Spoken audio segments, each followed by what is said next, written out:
రాజన్న సిరిసిల్ల జిల్లా ఇల్లంతకుంట రేపాక గ్రామంలో సోమవారం రైతు మిత్ర ట్రాక్టర్ యూనియన్ నూతన కార్యవర్గాన్ని ఏకగ్రీవంగా ఎన్నుకున్నట్లుగా ఆ సంఘం అధ్యక్షులు పొట్ల లింగం పేర్కొన్నారు. ఈ సందర్భంగా ఆయన మాట్లాడుతూ ట్రాక్టర్ల యజమానులు డ్రైవర్లు ఎదుర్కొంటున్న సమస్యలను పరిష్కరించే విధంగా సంఘం పనిచేస్తుందన్నారు. ఈ కార్యక్రమంలోని రైతు మిత్ర ట్రాక్టర్ యూనియన్ సభ్యులు తదితరులు పాల్గొన్నారు.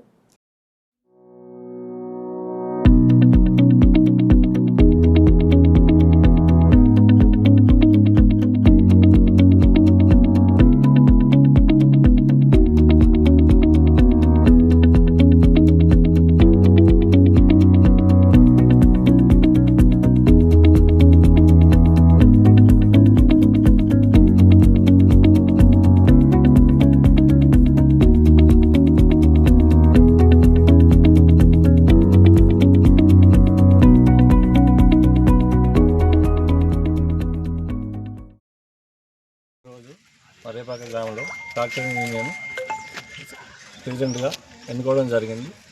అందరూ నాకు సహకరించి నన్ను గెలిపించినందుకు అందరికీ ధన్యవాదాలు తెలుపుతున్నాను. ఎల్లవేళలా వాళ్ళకు ఎలాంటి ఇబ్బందులు కాకుండా అందరితోటి కలిసి ఏ పనైనా అందరిని కలుపుకొని చేస్తాను నేను.